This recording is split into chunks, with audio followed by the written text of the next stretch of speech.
মোটামুটি যে কাজ করে আরো কাজ আছে ঠিক আছে। মানে 100% মধ্যে হার্লি ডেভিডসন বাইক বানিয়ে রীতিমতো হইচই ফেলে দিয়েছেন নাগরপুরের আজিম মিয়া।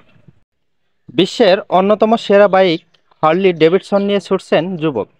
দূর থেকে দেখলে এমনটি ভেবে নিতে পারেন যে কেউ, তবে আসলে এটি একটি পরিত্যক্ত জিনিস দিয়ে তৈরি করা মোটরসাইকেল। আর এই মোটরসাইকেল তৈরি করে রীতিমতো হইচই ফেলে দিয়েছেন আজিম নামের এক যুবক। তিনি টাঙ্গাইলের নাগরপুর উপজেলার বাবনাপাড়া গ্রামের বাসিন্দা।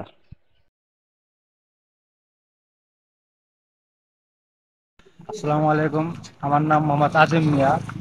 আমার আব্বার নাম মোহাম্মদ আব্দুল মান্নান মিয়া। আর জন্মস্থান বাড়ি নাগরপুর, ঠিক আছে। তো আমি এই বাইকটা আসলে তৈরি করার একটা উদ্দেশ্য অবশ্যই আছে, ঠিক আছে। মানুষ বর্তমানে 5 লাখ 7 লাখ টাকা দিয়ে বাইক কিনে, আর আমি কেন ওই বাইকটা নিজেই আর কি আবিষ্কার করলাম, এর তো অবশ্যই কোনো মানে আছে। তো বর্তমান আমার যে আর্থিক সমস্যার কারণে আমি মানে আমার ইচ্ছা ছিল অনেক আগে একটা বাইক চালাবো, কিন্তু আসলে পারি নাই। আমার টাকা পয়সা সেরকম নাই, যার কারণে পারি নাই। তবে আমি মিস্ত্রি, আমার ওয়ার্কশপ আছে ছোট মোটো, আপনার সাথে কাজ করি। তো সেই সুবাদে আমি অনেক আগে একটা ইঞ্জিন পাইছিলাম, ইঞ্জিনটা আপনার মানে আনছি, ঠিক আছে। আমার পরে এটা মোটামুটি 6 মাস হয়েছে আর কি কাজ করতেছি টুকটাক করে। এই কাজ শেষে সন্ধ্যার দিকে একটু কাজ করি, আধা ঘন্টা এরকম। তবে আমি এ পর্যন্ত আসছি, তো আরো কিছু কাজ আছে। মোটামুটি 100%-এর মধ্যে আপনার 60% হয়েছে, আরো 40%-এর মতো কাজ আছে। ওইটা সম্পূর্ণ হলে আরো সুন্দর হবে, জাঁকজমক হবে। তো আমার এটা নিয়ে আরো অনেক চিন্তা ভাবনা আছে, কারণ বাংলাদেশে বর্তমান যে কোনো গাড়ি কিনতে গেলে 2 লাখ থেকে 3 লাখ টাকা লাগে কমপক্ষে।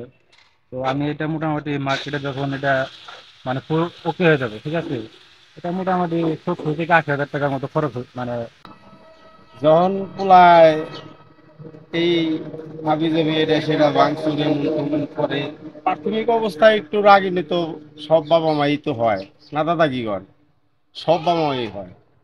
যখন দেখলাম যে ওইটা ছাড়তাছে না, তখন ওর একটা কথা বললাম যে যে জিনিসটা বানাইবা মানুষ জানি ভালোবাসে দেখে পছন্দ করে, ওইরকম একটা জিনিস বানাও, তোমার দিকে কোনো না নাই, যেহেতু তুমি ছাড় বানাইবেই, বানাইতেছে। এর মধ্যে আমি কোনো বাধা টাধা দেই না। আর এমন কোনো জিনিস আমি বলছি যে এমন কোনো জিনিস বানায়ও না যে সরকার বিরোধী।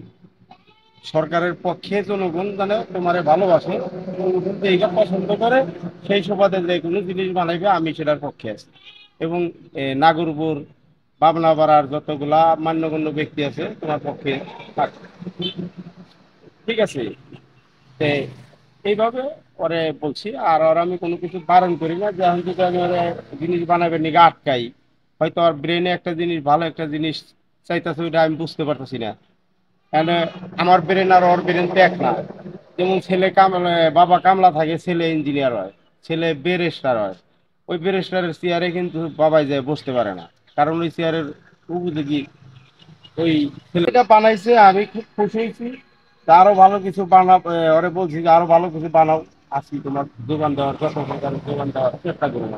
তো আমার পাশেই আমার ভাগিনা যেটা অলরেডি তৈরি করছে, এটা অত্যন্ত মানে চমৎকার, যেটা আসলে মানে বলার বাহিরে। অনেকে চিন্তা ভাবনা করে যে মাদ্রাসার ছেলেরা অথবা যারা সায়েন্সে লেখাপড়া করে তাদের মেধা থাকে, কিন্তু না, আমি যেটা ভেরিফাই করে দেখছি যে ও মাদ্রাসায় পড়ার পরও ওর ভিতরে যে এই প্রতিভাটা জাগরণ হয়েছে এবং এটা যে তৈরি করছে, ক্রিয়েটটা করছে, এটা অসাধারণ, যেটা বলার বাহিরে।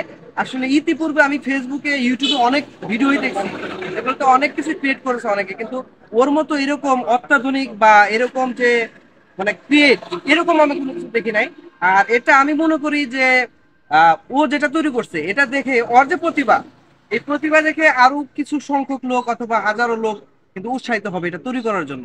অথবা এই জিনিসগুলা যেগুলো ছোট ছোট ম্যাটেরিয়াল, যেগুলো আসলে অল্প অল্প কিছু করে ও সংগ্রহ করছে, সংগ্রহ করে কিন্তু অ্যাডজাস্ট করে কিন্তু মোটরসাইকেল তৈরি করছে।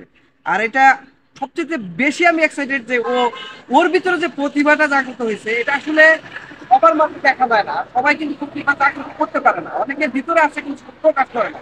কিন্তু ও ধীরে ধীরে এটাকে প্রকাশ করছে, এর জন্য আমি প্রতিবেশী হিসেবে আমি এক্সাইটেড ওর প্রতি, যে ও আরো এগিয়ে যাক, আরো ভালো কিছু করুক, আর এটা আরো মডিফাই করুক, আরো মানে অন্যতম যেটাকে বলা হয় যে বিশ্বের বুকে অনেক কিছুই আছে, অনেক কিছু গিনেস বুকে চলে গেছে। আমি মনে করি ও এরকম একটা অবস্থানে চলে যাক, ভালো কিছু তৈরি করুক, আর ওর মাধ্যমে কিছু কিছু লোক সংখ্যা তাদের মেধাটা খুলে যাক।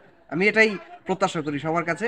ইনশাল্লাহ আশা করছি ওর মাধ্যমে ও যেটা মানে যেটা জাগ্রত করছে, এটা আসলে সবাই জাগ্রত করে না, কিন্তু ওর মতো যদি সবাই এরকম আগ্রহ হয়, কোনো কিছু তার ভিতরে যেটা প্রতিভা আছে সেটা যদি জাগ্রত করে, তাহলে তার লাইফটা ডেভেলপ। এবং ও আমি মনে করি ও যেটা তৈরি করছে এরপর অন্য অন্য কোনো কিছু তৈরি করার মানে ওর প্রতি একটা মানে জাগরণ সৃষ্টি হতে পারে, এবং এভাবেই ও এগিয়ে যাবে। ধন্যবাদ।